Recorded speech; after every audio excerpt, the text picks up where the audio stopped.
नमस्कार दोस्तों, RPG classes में स्वागत है। बीएसटीसी 2023 की आखिरी क्लास आपके सामने, आपके समक्ष। इस क्लास में बहुत ही महत्वपूर्ण जो है 15 टॉप, कितने सर जी 20 नहीं, टॉप 15 क्वेश्चन आपके समक्ष लेकर आया हूँ। वो कहते हैं ना, जमीर जिंदा रख, कबीर जिंदा रख, बन भी सुल्तान जो है, बन भी जाए सुल्तान, दिल में फकीर जिंदा रख, हार जाए जीवन में सब कुछ, लेकिन एक बार जीतने की उम्मीद जिंदा रख। नमस्कार दोस्तों, पुनः आपका स्वागत करता हूँ आज की अंतिम क्लास में। ये 15% आपकी तैयारी को सुदृढ़ साबित करेगी। 450 अंक तक पहुंचने के लिए आपकी महत्वपूर्ण भूमिका अदा करेगी। तो बिना देरी के साथ, बिना समय व्यर्थ किए, क्योंकि समय कीमती है। क्या है सर जी? समय बहुत ही कीमती है। इस समय को बसाना है कहाँ? परीक्षा के पेपर के हॉल में आपको इस समय को बसाना है। चलिए, पहला महत्वपूर्ण क्वेश्चन, मेवाड़ की पहली राजधानी कौन सी रही थी? दोस्तों, जब मैंने क्लास दी थी, मुझे याद है, जहां तक संभव हो रहा है, मैंने एक ट्रिक दी थी, नाग की आज से ऊंचे उठो। कौन सी? नाग से आज से ऊंचे उठो। नागदा, आठ, चित्तौड़, चावंड, उदयपुर। बिल्कुल इस प्रकार से जो है इसकी रही थी। पहले कौन सी रही थी? तो ऑप्शन नंबर ए नागदा रही थी। कौन? नागदा। उसके बाद दोस्तों आपके रही थी आहड़। आहड़ के बाद रही थी आपके चित्तौड़। चित्तौड़ के बाद आपके रही थी चावंड, जो कि महाराणा प्रताप द्वारा 28 वर्षों तक रही थी। तो इसका ऑप्शन नंबर ए बिल्कुल 100% सही आंसर होगा। कौन सी जो है पहली राजधानी रही? नागदा रही। चलिए, दूसरे महत्वपूर्ण क्वेश्चन की ओर बढ़ते हैं दोस्तों। गतिशील रेत के टीले को क्या कहलाते हैं? कौन से गतिशील रेत के टीले होते हैं, जो अपनी जो है प्रतिक्रिया बदल देते हैं, जो अपना स्थान बदल देते हैं, उन टीलों को क्या कहा जाता है? ये धरियन, बी लू, सी बीड़, या ऑप्शन नंबर डी खादर। बिल्कुल यहाँ पर लू की बात करें तो ये गर्मियों में चलने वाली हवा है। कौन है?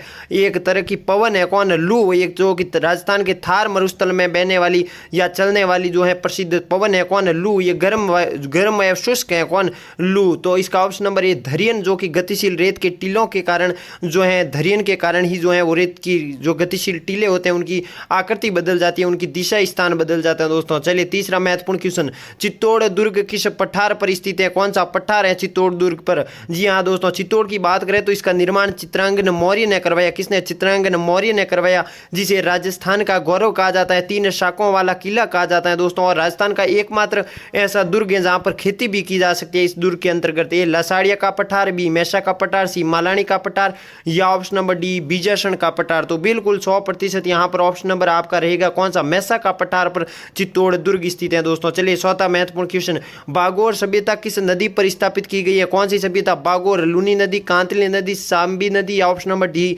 कोठारी नदी। 28 अगस्त, एग्जाम आ चुका है, बस कल अपना जो है वो तैयारी रखना दोस्तों। एग्जाम से आखिरी समय में भी ये क्लास आपके लिए बेहद ही महत्वपूर्ण साबित होगी, और ये आज की, जी हाँ दोस्तों, आज की अंतिम क्लास के रूप में आपके समक्ष आ रही है। तो बागोर सभ्यता की संबंध कोठारी नदी से है। ऑप्शन नंबर डी इसका सही और सटीक उत्तर होगा। चलिए, पांचवा महत्वपूर्ण क्वेश्चन, राजस्थान का मंकी मैन किसे कहा जाता है? 28 अगस्त को पेपर में छपने वाला प्रश्न है। कुछ ही देर बाद ये पेपर में ये प्रश्न छप जाएगा। क्या करेगा सर जी? छप जाएगा। याद रखिएगा विशेष, ये जानकीलाल भांड, बी राजपुरो सूर्या, या ऑप्शन नंबर सी अरविंद ओझा, या ऑप्शन नंबर डी मयूर सिंह शेखावत। तो बिल्कुल सही जवाब यहाँ पर 100% जानकीलाल भांड को राजस्थान का मंकी मैन कहा जाता है दोस्तों। चलिए आगे बढ़ते हैं।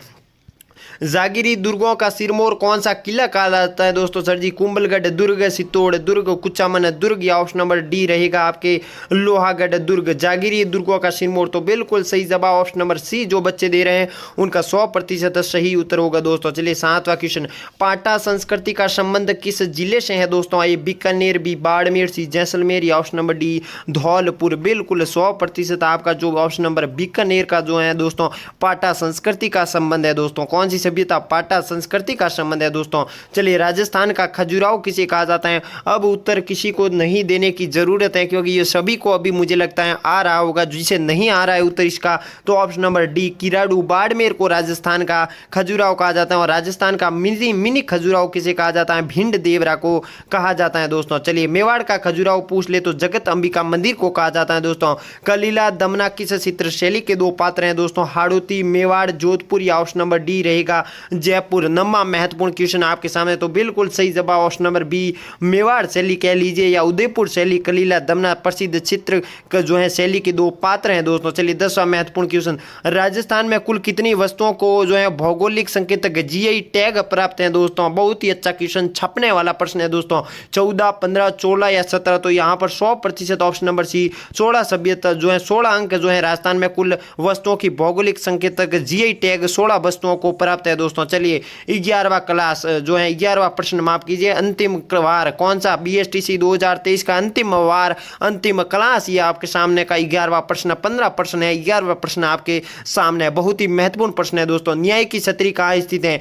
रणथंभौर, चित्तौड़, मेहरानगढ़ या डीग भरतपुर में? तो सर जी रणथंभौर में ये प्रसिद्ध है। किसकी जो है हमीर द्वारा अपने पिता जैत्र सिंह के याद में अपनी जो है पिता जैत्र सिंह के 32 वर्षों के शासनकाल। चलिए 12वां महत्वपूर्ण क्वेश्चन, रणथंभौर अभियान में अलाउद्दीन खिलजी का सेनापति मारा गया। जी हाँ दोस्तों, कौन सा सेनापति था जो मारा गया? ये प्रश्न आ चुका है। क्या है सर जी? प्रश्न आ चुका है। अल्लफ खां, नुसरत खां, जफर खां या ऑप्शन नंबर डी उल्लू खां? तो नुसरत खां यहाँ पर जो है वो गोले की चपेट में आने के कारण इनकी मृत्यु हो गई थी दोस्तों। चलिए हरिकेली नाटक के जो है वो रचित है, किसके द्वारा हरिकेली नाटक रचित है? तो विग्रहराज चतुर्थ, विग्रहराज द्वितीय, बिशल देव या ऑप्शन नंबर डी रहेगा ए वसी? तो बिल्कुल सही जवाब ए वसी, यानी आपके विग्रहराज चतुर्थ का उपनाम ही बिशल देव रासो है। इनको विग्रहराज चतुर्थ भी कहते हैं और बिशल देव रासो भी कहते हैं दोस्तों। चलिए 14वां महत्वपूर्ण क्वेश्चन, बिशल देव रासो किसने लिखी? कौन सी रासो? बिशल देव, ए सोमदेव, बी चंद्रबरदाई, सी नरपति नालो या ऑप्शन नंबर डी जोधराज? अंतिम क्लास अंतिम प्रहार 14वां महत्वपूर्ण क्वेश्चन, बिल्कुल 100% जो है नरपति नालव द्वारा बिशल देव रासो लिखित गई है दोस्तों। लीजिए अंतिम क्लास का अंतिम प्रश्न भी आपके सामने आ चुका है। मेहरानगढ़ दुर्ग स्थित है जोधपुर में, जालोर में, बीकानेर में या ऑप्शन नंबर डी धौलपुर में? बिल्कुल, तो ऑप्शन नंबर यहाँ पर ये जोधपुर में राव जोधा द्वारा 1459 में स्थित है। चलिए ये थे टॉप 15 क्वेश्चन। अगर आपने टेलीग्राम ज्वाइन नहीं किया तो इस वीडियो के डिस्क्रिप्शन में लिंक है, ज्वाइन हो जाइए। और मेरा वादा हमेशा रहा है कि BSTC की जो हमने राजस्थान जीके की 43 क्लासें ली हैं, काफ़ी प्रश्न की हूबहू छपेंगे, बस आप करके आ जाइएगा। तो उन सभी तमाम विद्यार्थियों को जो हमारे जो साथ 1.5 महीने से लगातार जुड़े हैं और जो भाई या विद्यार्थी नए जुड़े हैं अभी, तो उनको भी हार्दिक बधाइयाँ कि आपका एग्जाम है। आपको जो है ढेर सारी शुभकामनाएं मैं यहाँ पर प्रदान करूंगा कि आपका जो एग्जाम है वो 450 अंक लेकर आप अपना सिलेक्शन ले दो। आप अपने घर वालों को वो खुशी प्रदान करो जिसके लिए आपने संघर्ष आरंभ किया है दोस्तों। किसी और के लिए नहीं, खुद के लिए पढ़ना है दोस्तों, और सिलेक्शन अपने घर वालों को देना है। तो मैं उम्मीद करता हूँ, मैं आशा करता हूँ, मैं आपको शुभकामनाएं प्रदान करता हूँ कि आपका 450 प्लस क्या सर जी 500 प्लस नंबर आए और अपना जो है सिलेक्शन लेकर आओ और वापस आकर कमेंट करो कि वाकई सर आपकी क्लासों में प्रश्न छपे हैं। बस मैं उस कमेंट का इंतजार करूंगा जिसके लिए मैंने 1.5 महीने आपके साथ रूबरू हुआ हूँ इस वीडियो में के माध्यम से, इस क्लास के माध्यम से। तो इस 1.5 महीने की मेहनत को आपने जाया नहीं जाना देना है। जो तैयारी बताई है वो करके जाइएगा और मैदान फतेह करके आइएगा। उम्मीद है आप अपना बेस्ट दोगे और मुझे वापस जरूर कमेंट करोगे सर जी आपकी क्लास वाकई रामबाण थी। आप कहते थे खोपड़ी में छेद कर देंगे वाले, तो वो छेद हमने करके आ जाए। तब तक के लिए नमस्कार, जय हिंद, जय भारत दोस्तों।